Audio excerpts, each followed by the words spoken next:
홈플러스가 망하게 생겼습니다.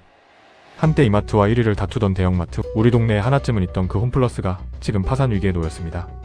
직원 1만 2천 명, 협력사 4,600곳, 약 2만 명의 생계가 걸린 이 사태. 도대체 어쩌다 이렇게 된 걸까요? 오늘은 홈플러스가 어떻게 무너졌는지 그 30년의 이야기를 처음부터 정리해보겠습니다. 이야기는 1997년으로 거슬러 올라갑니다. 홈플러스는 원래 삼성물산이 대구에 1호점을 열면서 시작됐습니다.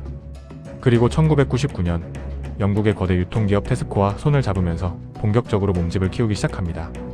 테스코는 당시 세계 3위권의 유통 공룡이었어요. 이 자본력과 노하우를 등에 업은 홈플러스는 무섭게 성장합니다. 2000년대 대형마트 전성기가 찾아옵니다.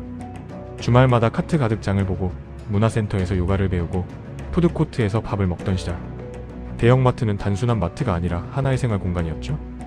홈플러스는 전국 매장을 140개 넘게 늘리며 업계 1위 이마트를 턱 밑까지 추격합니다. 명실상부 대한민국 유통을 대표하는 회사였습니다. 그런데 2015년 모든 것이 바뀝니다. 홈플러스의 주인이었던 영국 테스코가 본국에서 회계부정과 실적 악화로 위기에 빠진 겁니다. 돈이 급했던 테스코는 알짜 해외 자회사였던 홈플러스를 팔기로 결정합니다. 그리고 이 회사를 사들인 곳이 바로 사모펀드 MBK 파트너스였습니다. 인수금액은 무려 7조 2천억 원. 당시 국내 인수합병 사상 최대 규모였습니다. 여기까지만 보면 그냥 주인이 바뀐 평범한 인수처럼 보입니다. 하지만 문제는 MBK가 이 돈을 어떻게 마련했느냐에 있었습니다. 7조 2천억 중에 MBK가 실제로 낸 돈은 3조 2천억 분이었습니다. 나머지 4조 원은 홈플러스의 부동산을 담보로 빌린 빚이었어요. 이걸 차인 매수라고 합니다. 쉽게 말해 살 회사를 담보로 잡아서 그 회사를 사는 방식이죠. 내가 돈이 없어도 그 회사 재산으로 그 회사를 살 수 있는 겁니다. 그리고 이 빚은 고스란히 홈플러스가 갚아야 할 짐이 됩니다. 인수를 마친 MBK는 곧바로 움직입니다. 빚을 갚아야 했으니까요. MBK는 홈플러스가 가지고 있던 알짜 점포 건물과 물류센터 28곳을 팔아치웁니다. 이걸로 약 4조 원을 회수합니다. 여기서 핵심이 나옵니다. 멀쩡하게 자기 소유였던 건물을 팔고 그 건물에 다시 월세를 내는 세입자가 된 겁니다. 원래는 내 건물이라 임대료가 0원이었는데 이제는 매달 수백억씩 임대료를 내야 하는 처지가 된 거죠. 당장 눈앞에 현금은 생겼지만 회사의 체력은 서서히 바닥나기 시작합니다. MBK는 인수 당시 인위적인 구조조정은 없다고 약속했지만 이후 20개가 넘는 점포의 문을 닫았습니다. 투자금 회수에는 적극적이었지만 정작 회사를 키우는 데는 소극적이었다는 비판이 나오는 이유입니다. MBK의 경영만 문제였던 건 아닙니다.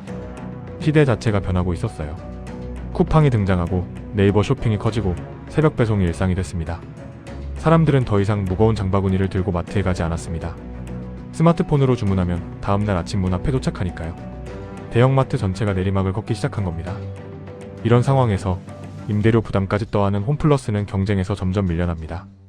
체력이 튼튼했다면 버텼을지도 모릅니다. 하지만 이미 빚과 임대료로 허리가 휜 상태였죠. 매출은 줄고 적자는 쌓여갔습니다. 결국 2025년 3월 홈플러스는 법원에 기업회생을 신청합니다. 한때 유통 1위를 다투던 회사가 스스로 살려달라고 손을 든 겁니다. 문제는 여기서 끝이 아니었습니다.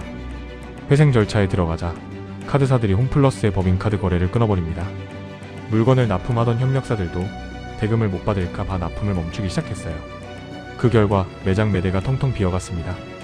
수박, 참외 같은 신선식품 자리가 횡하니 비어있는 사진들이 뉴스에 오르내렸죠.